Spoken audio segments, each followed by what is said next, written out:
Hey, it's me, Riker. Today we're going to have a look at my Temporal Rift 201 floor clear. So here are the temporal beacon buffs that I'm using to progress through the rift. Firstly is New Dawn, which allows me to resurrect 2 heroes after the Phoenix Afterglow beacon has popped up. Next, I'm using Godly Enlightenment, which has a chance to upgrade one of my relics to level 20. However, this is capped by your crystal, which currently mine is to level 17. So this is dependent on how far your crystal is progressed. And lastly, I'm using the 3 main trees to buff my damage, tankiness, and support of my heroes, being tanks, mages, and support branches. As you can see, they buff you significantly in your health, attack, and defense attributes, and many other secondary attributes. However, the main ones are Insight and Tenacity, where one of them allows you to apply control effects more effectively to the enemies, and the other one allows you to resist the enemy's control effects and use your abilities more effectively. So I'm using 3 teams after floor 150. The first team is an Ainz team, second team is a Grezhul team, and the third team is a God Comp team. Now, the Ainz team consists of Ainz, Albedo, Arthur, Merlin, and Mortis. Essentially, these heroes all buff Ainz until he ults and one-shots the enemies. Then the second team is Grezhul, Hodgkin, Desira, Silas, and Odin. The last team that I'm using is Daimon, which can be easily replaced for Leonardo da Vinci, Taylene, Twins, Ziz, and Rowan. Now, each of these teams need to fight against specific enemies in order to be successful and progress easily through the Temporal Rift. So I always use my Ainz team against enemy burst teams. Now, these teams include heroes such as Citrana, Sophia, Thorin, Aziz, Zorath. Essentially, you want to one-shot these heroes before they have a chance to use their ultimate abilities, as this can negatively impact your team, or you might lose one of your allies. Now, the Grezhul team I would always use against enemy stall teams. So if they have maybe made mostly up of healers and tanks and maybe 1 damage dealer, then I would use my Grezhul team against this team, as once my Grezhul team has ramped up with Grezhul's minions and Odin with his relative buffs, then this team becomes an extreme powerhouse and can easily defeat most enemies. However, to get to this stage, they need to have that time in order to get to that specific point where they can completely dominate the enemies. And lastly, God Comp with Daimon, I use that against enemies who have a lot of control. So I'm using it against this team because there is a Gwyneth and a Peggy, as both of them can stun my allies and deal a significant amount of damage if they're not controlled early on. Additionally, Daimon is a Graveborn and he works extremely effectively against enemy tanks and Lightbearer heroes. Also, God Comp allows you to completely immune any negative effects that are affecting your allies, and they can cancel enemy ults. So if, for example, you're fighting a Thorin, you can cancel that ult and he won't be able to cheese your allies.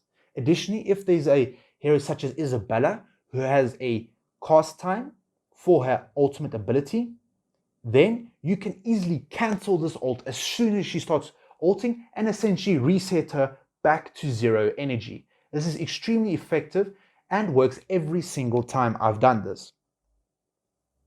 Now, as you can see here, there are stages where you can choose to fight one enemy or multiple enemies.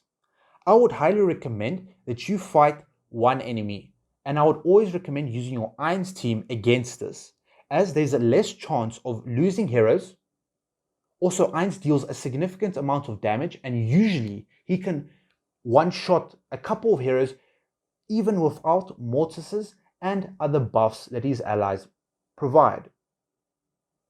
Also, fighting multiple teams sometimes has a risk of you losing maybe one hero or two heroes, and this can essentially end your run prematurely.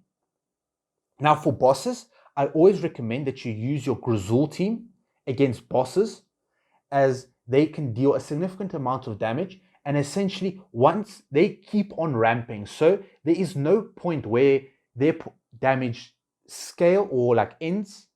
So as soon as you can keep on scaling their damage through Grezhul's minions and Odin, who can keep on scaling with Grezhul, they can deal a lot of damage in this way. Now, as you can see, there's a significant amount of control, being the entire team has control, being Grezhul, Thane, Estrada, Peggy, Leonardo da Vinci. Now, this is excellent against my God comp, as my team can essentially immune all of their abilities and deal a significant amount of damage to them. Also, the Grezhul team has a lot of healing through Silas and Desira, where Desira can keep Grezhul's minions alive essentially for the entire duration of the fight, and Silas can provide immunity to any one of the allies that is in the team, and can provide a significant amount of damage through the signature item and furniture that Silas has. As you can see here, this boss is, at the beginning, it starts slow. However, as soon as the Graveborn team starts ramping up, then a significant amount of damage starts to be done to the enemy. Also, investment is key in these heroes, even though it might matter less compared to other heroes. Investment, for example, in Grezhul, Ainz, or the key damage dealers is crucial, as this will allow you to progress even further and push even beyond the current floor that I'm currently on. Also, engravings and other things also play a significant role in this event, and auditory buffs and other various things you can add to your allies so they can deal damage to the enemies.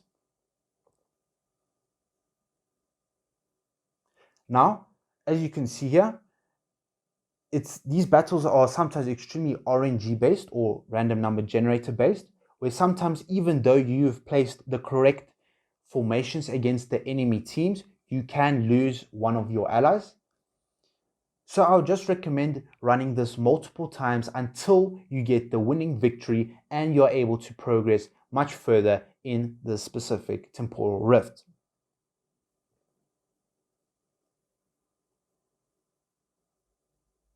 Also, another hero that you need to look out for is Thorin. The reason why you have to look out for Thorin is his taint is dependent on the hero's HP and relative stats. So if that hero doesn't, for example, has a really low relic, then he'll always target that specific hero. So in this case, I made the mistake of moving Aziz into the wrong position, and this essentially made Thorin throw his taint on Aziz, where Athalia ignored my Talene and then kept on attacking Aziz and killed my Aziz, which ended my run prematurely. If, however, my Aziz survived that specific encounter, I would have even been able to push even further beyond the specific floor. Now you can check various other players and how far they have progressed. Additionally, you can check the different relics, so you can select a specific hero and you can check what potential relics they can use. However, they don't make a significant difference. I would mostly focus on levels and stats that the relics provide to your allies, as this will allow your team to progress much further than they previously could. However, some relics are extremely beneficial, such as reducing damage, increasing damage, or reducing the enemy's energy, or controlling the enemies much more easier.